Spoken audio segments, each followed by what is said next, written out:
nde bozomona nga awa Mister Siatoul nobotala kaka na scène bino.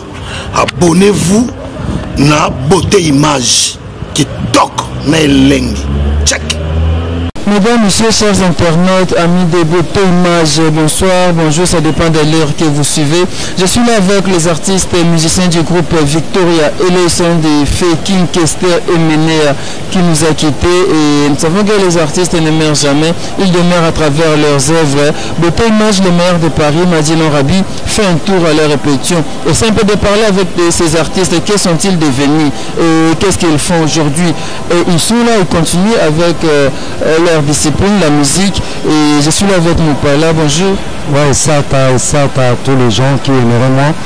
et ça à héritier avec la crèche, et ça à Eric Kititi,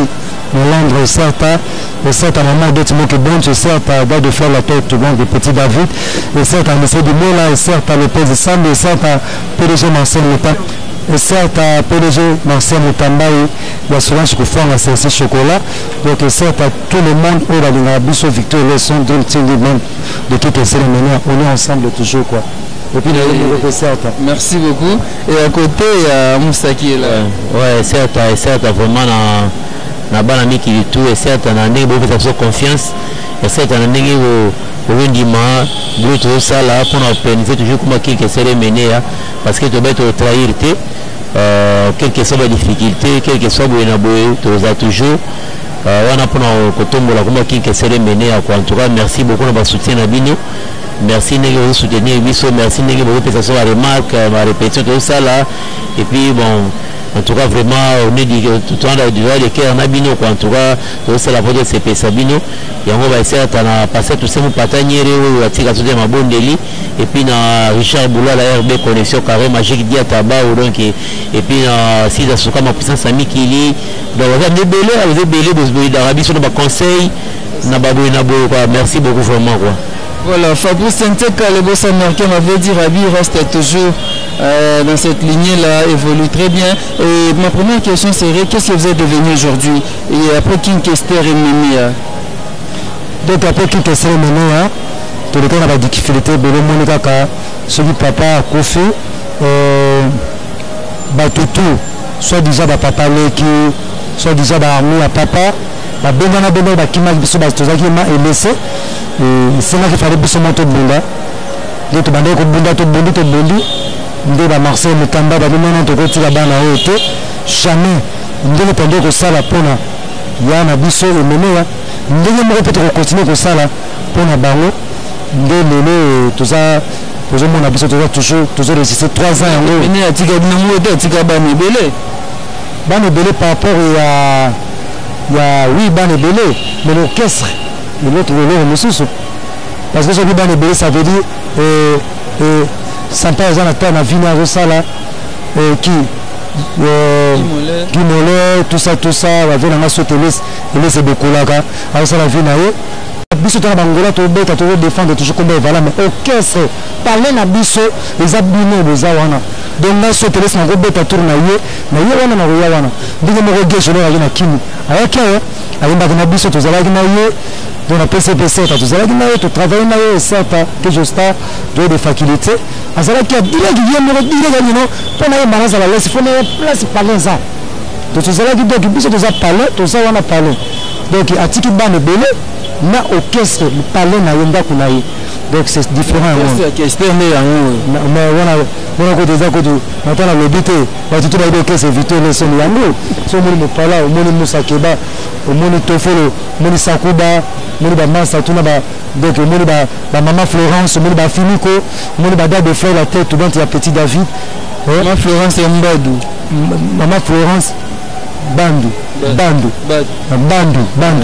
la veuve Kester Menea la famille du cœur to ndela ipenze munaye la famille du cœur to zera donc dans la sopoto ça la clip mais maman ti lelo to zera to ça clip famille du cœur to debo endele nzem to sala ngo to déjà kala donc to zera ka yo mo ka biso to zera ka maman Florence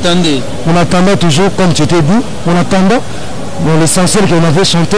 on avait soutenu les familles du cœur, l'essentiel pour nous c'est ça. Et certes, on a eu donc Vito, ils appellent ce monde de Florence, bande de bazar, la fini que mon arrêt bazali. Ils ont mon Marcel, notamment de Val à Marquisa, la paix de Lébi. Alors, profite de l'occasion pour saluer cette dame de fleurs, Florence Badou, et Moussa Keba. Bon, je vais dire ça,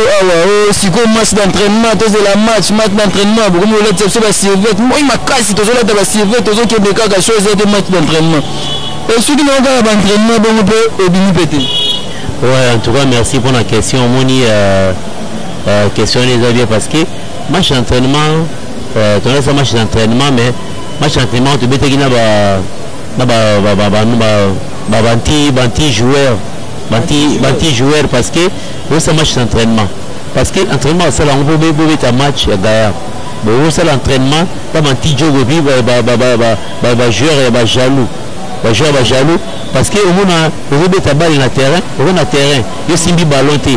mais adversaire on peut mettre quand il y a des camps biso koto biso ba Moussakeba koto ba Mopala qui Petit David koto ba Tofolo Marcelo ba Sakuba to pini koto ba match super au cas équipe moi tu mon côté comme mais bon un match d'entraînement des à la rare mais on a ballon té on a ballon té mais on a mutumo ouais to pat au moment des élongues on te fait choc parce qu'il y a ballon qui m'a on peut si mon ballon passe à marquer et mon ballon dans la ballon marqué que mette pat moi la télémine là on aura pas te battre comment ils sont dans un ballon il m'a eu comment on s'est protégé tu n'a pas ça bien sauter pour attendre le ballon dans ma colo mais ce qu'on va petit jogo au moins la bague non on a un ballon tu termines sans position on se la passe on va pas dans ma colo et bon tellement que ça va prendre trop et on te choc et belé au match d'entraînement et Katanagi tu sais bien parce que deux cantes tu connais deux cantes tu peux bon répétition banti joueur de l'eau là bon parce que bon mon aki banti jogo faut mettre un joueur à solo pour ébiquer ba règle du jeu vous comprenez ba règle du jeu faut ba règle du jeu qui ba balle meneswe nzango oui donc on a ballon mais ça j'ai ça sopio si les cas moi pas de danger oh moi bien Marcelo Tofolo moi pas de abambadi oh mais comment c'est comme si ndenge joli ndela la gueule ali bino makambo zo keneka ndenge wana pour comme si déjà 10 mais simba ite fali ba boy sur l'imbécilité match d'entraînement si vous tu sais ba kiné tout le monde a zone normal avec ba prier à passer tout ces mon pataniere si le retour ba boy donc baba manager na kata kina zali c'est vous qui ça na kata kina mais la miki risque bada do fly bazawana non mais kalebondo zalati comment va que non mambo salama non mambo zalati on la sege moi c'est entraînement ezoya moi d'entraînement ezoya ba clip non to sala déjà soit qui avant moi de tourner la victoire mais qui clip moi c'est entraînement de tourner dans stade kutu te bon on de tourner dans stade wana et ça non mais c'est pas yango vous comprenez donc clip à bon côté tout ça finalement vous prenez question de resuka wapi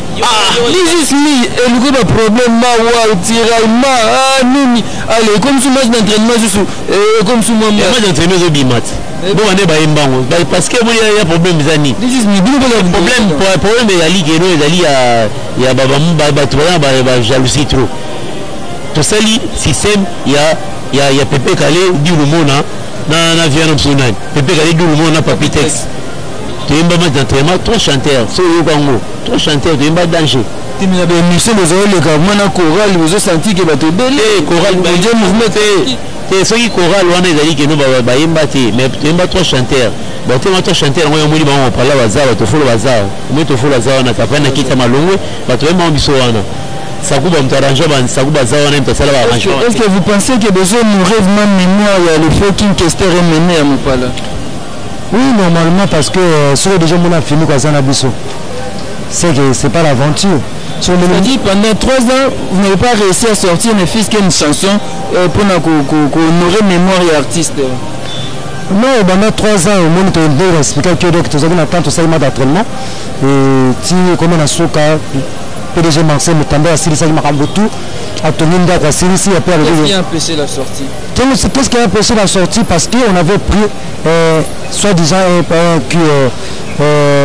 un producteur, mais ce n'est pas un producteur que nous connaissons, c'était un soliste qui était avant là, qui était avec nous, qui était venu avec nous, et que c'était un ensemble d'escroqueries. C'était un ensemble d'escroqueries, et comme on était venu, on a revend lui, c'est l'ensemble d'escroqueries coupant. Après là, tout le monde est là. Et puis, dans ma soeur, on a bête, on a tout le monde n'est pas joué parce que nous sommes en attente. Non, mais ça fait très mal. Les fans de Kester attendent une chanson de vous, bien album. Et moi, je dis, tout ça. Le soliste, vous l'avez rêvé. Non, le soliste, c'est le soliste qui était fait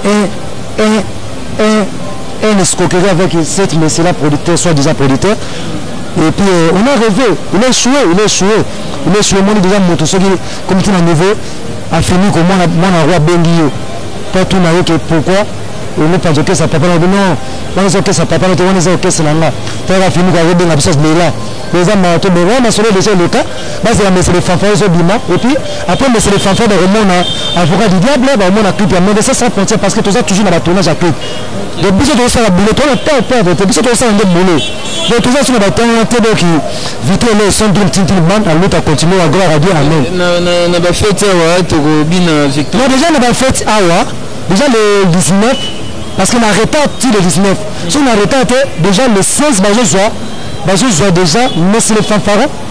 donc mais c'est les fanfarons ça le éclairer tout ça peut éclairer maintenant qu'on parle de mal d'entraînement mais de ça sans frontières avocat de peuple parce que c'est ceux qui mais c'est les fanfarons directement tout lancer avocat du diable peuple avocat du diable après avocat du diable directement mais de sans frontières après mais sans frontières directement toujours taquer ma chanson c'est belé c'est bien bon vous connaissez mais aux hommes qui toko.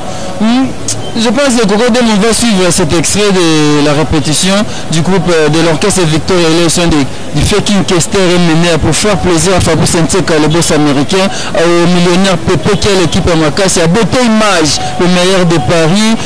Angel Kinkela, Coco Nzaou, à vous tous qui suivez cette émission, on se retrouve tout juste après.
J'ai perdu ma part, ça va pas mériter, sur les autres pas.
Voilà, merci beaucoup Coco Dema pour cet extrait. On a mis ici le fucking espérer mener mon podium, je me suis dit non, ça c'est vraiment au musée Victor et Leyson. Merci à toi Fabrice Santé Calibos américain, merci le millionnaire Pepe qui est là, merci Serge Moy, merci à toi Silvio Wechi de London, merci à Silvio Wechi. On est là, quand on appelle, je me suis dit apparemment il y a Arsène Modadé, c'est un basé quand on a fait un film héritage du trophée. Deux trophées, ils ont bien pour la boussole à Congolais, mais là, on a dit que c'était dans l'ordre des articles de la Condate. Quel est la Condate? Au moins, après la Congolais, à part la boussole à Jean à Mikolo, à part la boussole à Jean. Bien limité. Bien limité, mais déjà c'est bon. C'est bon déjà. Mais au moins, Hamiya Megacha Amaka, Hamiya Megaka Megete, Meko, Kana, Hamiya Megacha Amaka. On dit, mais quelle chanson là? Parce que parce que bateau le temps merci beaucoup mon pala. On va aller lentement doucement vers la fin de l'émission. Je pense que mon pala a tout dit par rapport à ça. Programme à groupe Izandengini. Bon, dès on a programme à groupe et Ali qui Batami qui dit tout. Parce que tout ça la fanfaron tout ça lango parce que bino au singa qui a on a la chanson tourner dans la répétition mais tant que tu as bangola les États-Unis quand tu as dit que pas que moi ça pas que les États-Unis tant plus qui peut la bataille on va aller l'incoyable non tu as bien bien faut on a studio parce que donner mon répétition fanfaron et ça qui doit on peut ça bangoté on peut ça match entre mi bimana on peut te bêter mais est-ce que de mon qui fanfaron on te bêter avec générique mon boana va 4 minutes et puis ça là qui bonus c'est match d'entraînement il y a aussi un bon ami qui avant tout Noël pour lancer sur YouTube et puis Bobo Mona avant match d'entraînement bimamé toi est-ce qu'on a tourné sur la clip tout ça là déjà on va voir il y a Blair on a Simba on peut nous leader Azad Simba nani Simba c'est Kisi on a habité avant la bonne de ligne habité ouais parce que biso question est pris à trop le dit bon c'est bon parce que tout c'est mon pataniere c'est la chose de ma bonne de ligne tu dis Msala msi yango eli album a fabriqué c'est lié à Robinho to sadi magna top hit comme premier bongo c'est le pot de c'est le photo banga bato non to bi c'est loko to bi ça bien plan bo la fanfaron bo parce que bo la chorale bo la musique parce que souvent qui que c'est qui s'est mené bato autant ngana ba mona ko banga ko sabina qui s'est mené et bien le voya mais ba kota ti donc parce que ono ba no normeti ça yo ça ma même chose que tu vas attendre de vendre qui s'est mené tobini bayimbaka tobini basala musique tobeta yango si lelo totala keno banze baki keseli mene ya bato bazoyoka yango parce que abeta musique ni danger donc biso banga te mais oui baki ouais déjà lelo de 6 ba clip ya fanfaron bon kalami était bayoka ngodo kalami était bida on besoin de pas yoka et puis Alexis Ngangala venanga ivala makwiza yoka et puis Sami Bitumba yoka et puis JK qui sait qu'à les Rwandais yoka donc va se belé ndo moni kato on fait une répétition c'est une répétition de le cadeau rien à dire parce que rien à dire donc en tout cas vous de la fanfaron et zoya kalate quoi kalate deux jours kaka bon on a YouTube déjà ça c'est très merci beaucoup Moussa Keba mon ami Mopala on est pratiquement à la fin de l'émission je ne sais pas qu'est-ce que vous allez ajouter et puis quelques dédicaces Yana. Non le bateau donc je ne vais pas parler parce que le français c'est pas de langue de nous, c'est langue qu'utilisons nous dans ça, au comprenant, sans rêvant, c'est pour cela moi je parle ça dans la désordre, dans la grande désordre. Donc moi je dis seulement félicitations à tout le monde soutenir Bissot. Tu parles ça dans le désordre parce que c'est pas de langue de nous. Lorsqu'il arrive utilisant langue de nous comme catholique il y a qu'un nom de nous. C'est ça moi j'aime méchant des Français qui parlent comme ça. C'est moi je parle de langue là dans la grande désordre. Donc certes merci à Sami Bitomba lequel moi quand fait peuple merci à Lopez de Sam Biton Kabenzoul Guinée Lebi à lycée du Mola Alexis Ngangala Vala Makuza Nana Meyaka Kodingoto Belle de Frère même corps le petit David maman de Timon qui bon papa il fait sur le tour là na ba tout soutenir peu na Jimon Nanga a dit mon konzi et pour nous ensemble puis la masse tout jusqu'à le bon directeur mais c'est le nécessaire et puis on va tout le monde on a besoin de vite le son numéro na mes alliés plus 243 89 71 44 813 plus 243 89 71 44 813 pour la conseil pour la aide pour la morale physique et aussi la bien et ça la petite et ça à l'autre continuer pour la radio amen. Merci beaucoup Mopala Moussa on termine avec toi. Ouais on a appelé ça va et certain bon et le nom le mogomoni idéologie aussi la répétition quand tu as internet parce que idéologie on a les habitudes de bandit en haut parce que tout à l'heure de côté à côté de moi ok c'est moi répéter la kinawa maman lobby on va peut-être on va YouTube là de mon habitude de bandit idéologie on a mais tu sais pas passer dans mon Hollanda yango c'est pas aussi mauvais balanda va bien quoi mais baton on va c'est la vie on a bawanda sirabiso oh ok c'est makaba répétition net mais net c'est net ali presse de presse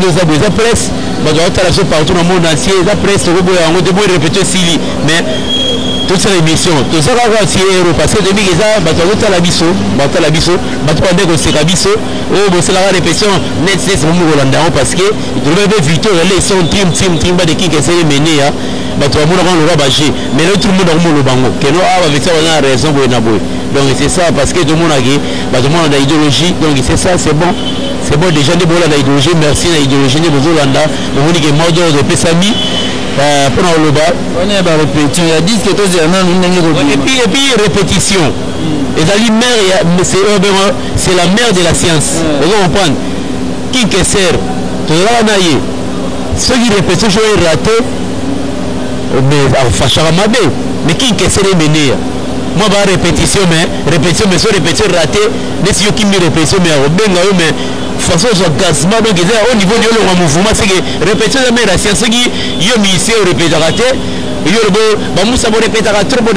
mais c'est après à pas répéter au salani parce que qui s'est mené ou devrait répéter c'est bon Moussa merci beaucoup je pense qu'on est vraiment à la fin de l'émission je dis merci à Coco Dema de la terre le meilleur de Kinshasa merci à toi Fabrice Nseka le boss américain Fabrice Nseka le boss américain Fabrice Nseka le boss américain merci à toi Fabrice Nseka le boss américain Serge Moy de London Abossa Nyoté Clarisse Ouetti joyeux anniversaire à toi beauté image le meilleur de Paris veut dire beauté image le meilleur de Paris mususu lokola yo azate pour comprendre quelques mabanga Silvio Wechi de Mongo Esanga Silvio Wechi de Mongo Esanga merci à tous les pana veut dire Mkolo Zamba Silvio Wechi de Mongo Esanga Serge moi na bosanyote Serge Nangai Julia la Perle Balobi Fondation Félicia merci à tous les pana Angèle Kinkela la préférée Angèle Kinkela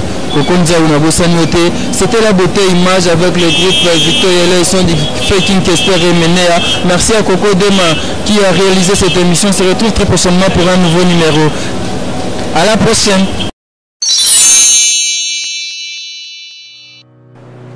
Je m'appelle Cynthia Kams et je viens de vous parler de la part de Sepela TV.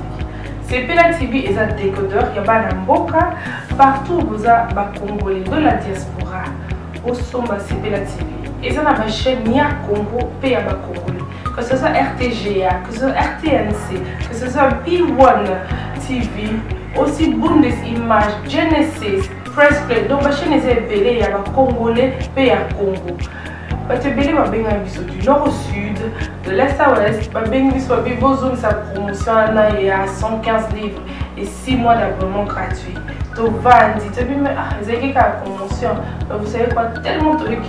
clientèle et puis souci à ces plats TV et ça va client là bango babi non. Donc sont que la promotion à 115 livres et 6 mois d'abonnement gratuit.